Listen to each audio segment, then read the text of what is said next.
Assalamu alaikum, урматтуу мекендештер, биздин көрөрмандар, билесиздер, эгерде эсиңиздерде болсо, мындан бир 2 жума мурун Балашыкага келип, могу газелдерге водительдер керек деп видео тартып кеттик эле. Кечээ күнү мага дагы жазып калышты, Нургазы, дагы машиналар келди, айлыктары көтөрүлдү. Анан комментарийди окуп калдым, 1-2 жанагындай вопросторго жакшы жооп бербей койгон экенбиз. Бүгүн Рыспек менен сурашып тургандар. Ошол суроолорго дагы тактана маалымат ала келели деп, мынакей бүгүн Балашыкка келип калдым. Жүрүңүздөр анда. Рыспек менен сурашканча. Рыспек, ассаламу алейкум. Иштериң жакшыбы? Ден соолукта. Жакшы, өзүңөр амансыздарбы? Ушундай эле туугандар, айлыктар мурдакысында 4000 болчу, азыр 500 рубль кошулду. 4000 деген ал ушу 4000ден башталат эле. Азыр эми 4500дөн башталып атат.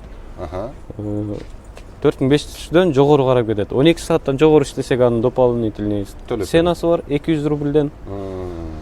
Ушу машиналар келген машиналар ушулар, жаңы машиналар. Өткөндө жана комментарийге жаза кетишкен экен да. Нургазы бул жерде грузчик да болобу, плюс водительби дейт. Бул водитель экспедитор деп айтылат. Бул водитель экспедитор дегенде водитель өзү бүт баарына водительдин күчү менен өздөрү түшүрүп, өздөрү тапшырып. То есть барганда палеттерде даяр болот. Палеттерде оролгон товар карамели сүрүп алып кирип эле. Аны текшерип отуруштун кереги жок. Рохлу беришет. Рохлу менен эле газельге жүктөп дальше магазиндерге кете беребиз. Так, документация жагынан да бир сыра өткөндө дагы тактан айта кетсең, документация кандай документтер ишке кирген именно? Бизде трудовой договор болгон үчүн, трудовой устройство болгон үчүн СНИЛ сөзсүз керек, инненен сөзсүз керек. Анан кийин азыркы Сахарова картасы, зеленый карта деп коебуз. Ошол сөзсүз керек. Алар жок болсо бизде трудовой устройство боло албайт. Официальный боло албайт.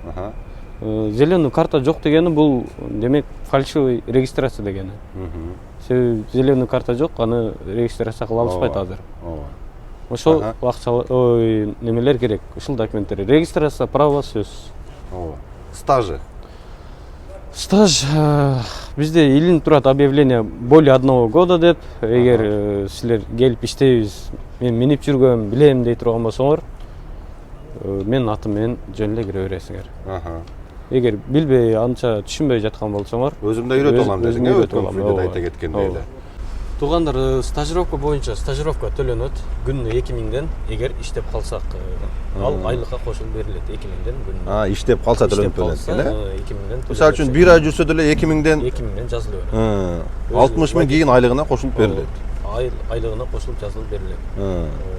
Эгер 1 ай иштеп калса.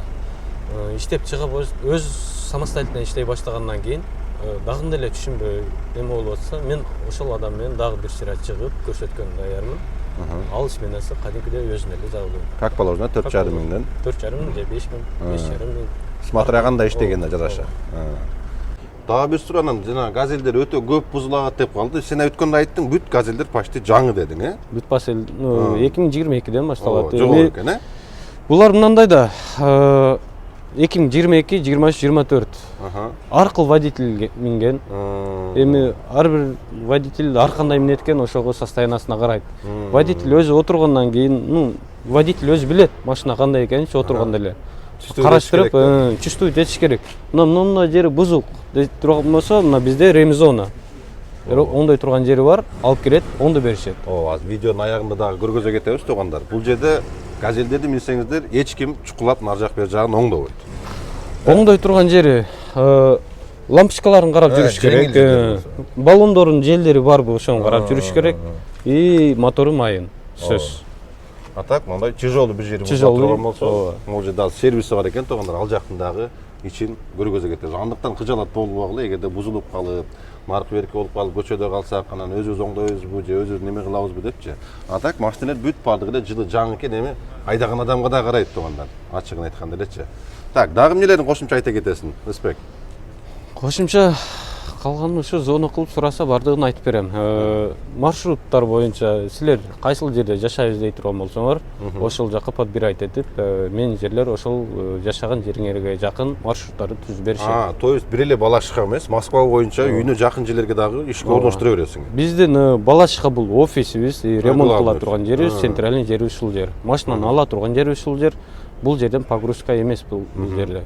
Бизде Подольский, Варшавский менен МКТдын кесилишинде, Димитрогорскийде жөнөлүштөр бар. По всей Москва и Московской области погрузочный жерлерибиз бар. основной бүт продукта. Основной нан, торт, молоко. Кондитерский дагы, кондитерский. И частный магазиндерге таратабыз, салаттар бар. Ушундай эле салаттарды частный магазиндерге тарата тургандар бар. Бүт бардыгы палетте даяр накладнолор менен барып көрсөткөн товарын эле рохла менен сүйрөп чыгып эле машинага киргизет, кетти. Ооба. Толтуруп алат дагы бир күндө ошону таратат да. Бир күндө ошону таратып бүтүш Бир керек. толтуруп бүтсө. Ооба. Бир барып жүктөдү, ошону таратып бүткөндөн кийин группага жазабыз, биз ишибизди бүттүк. И машина үйгө мүнүп кете беришет. Анан дагы бир айта кетчү нерсе да, иштен бошогондон кийин кээ бирки могу жанагы Петровичтин аркы берки жерлерде балдар жанагынтип иштен кийин Яндексте иштеп калышат. Яндекс иштесе болот. Бизде ага 35%-ин төлөп беришет. Мисалы 1000 рубль иштесе, анын 350 рубли водительдики. То есть Яндексте иштесе ошондой болобу? Ооба. 35% алышат. Бунун топливосын фирма куюп берет. Арендасын дагы фирма. Бул водительдердин эч нерсе эмес да. Айда барды жүктөп беришти. Апарды түшүрүп алышты. Болду, түшүнүктүү. Значит, топливосын, бүт бар жогун өзүңөрдөн силерден только буларга водительге айдаш эле керек. Эгерде Яндексте иштеп кала турган болсо, 30%-ын гана алат экен да? 35%. Калганы фирмага болот. Калганы фирманыкы. Яндекске төлөшөт булар, ушундай эле. Всё. Азыр туугандар бир 5000 перекрут алып, фура кирип алсын. Туугандар, азыр Рыспек бир сыра ушул фирманын кандай дегиле штрафтары бар. Ошону дагы бир сыра айта кетсе. Жанагынтип кечигип калып, болбосо жумушка чыкпай калып, ошого окшогондордун штрафы канча болот? Рыспек бир экөөсү түшүндүрө кетсең. Штрафтар боюнча ар бир проектте ар кандай. Мисалы, Данон молоко деп атканыбызда биз 1 саат кечиги барсак анда 2000 рубль штрафы бар. Андай случайда лучше баягынтип эле бир жака түшүп калдым, милицияга түшүп калдым деп ишке чыкпай койсо, ошол жакшы болот. Лучше ошентип эле коюп, отмазка кылып, жабып койгон жакшы болот да. Ошол күн дем алып, же болбосо өзүнүн иштери бар, кылып алса болот. То есть ала турган жерине кечигип барса, ала турган, товарды ала турган жерине. Мисалы, ар күнү сурап турат да буларданчы, диспетчер кыздар, эртеге ишке чыгасыңбы деп жазып турат. Булар ооба дейишет, же болбосо жок дейишет. Ооба деп туруп, эртеси чыкпай өздөрүнүн иши менен болуп ала турган болсо, демек анын өзүнүн штрафы бар, ошол 2000. Ошондой случай болуп калса, жок мен ушу отделениеге түшүп калдым, ушу кое бербей кой деп. Анан фирманын өзүнүн штрафы боюнча машиналар эми булар BMW, Mercedes эмес да. 100дөн жогору айдасак, ар бир 100дөн жогору айдаган немебизге 500 рубльден штрафы бар. 100дөн ашырбай эле ошонун өзүндө айдап жүргөн. Бул фирмадагы GPS фирмада контроль GPS кылып бар, турат. ооба. GPS каерде турушун дагы көрсөтүп коюшу мүмкүн. Аны көрсөтүп койсоң, келгенде алып коюп жүрүшпөсүн анан кийинчи.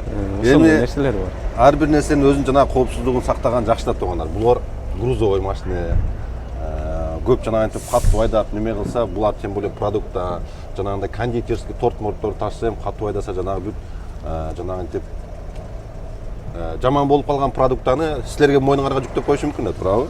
Жаман болуп калган продуктта кандай эми жаман, мисалы складтан жыгытып коюу үчүндечи? Ооба.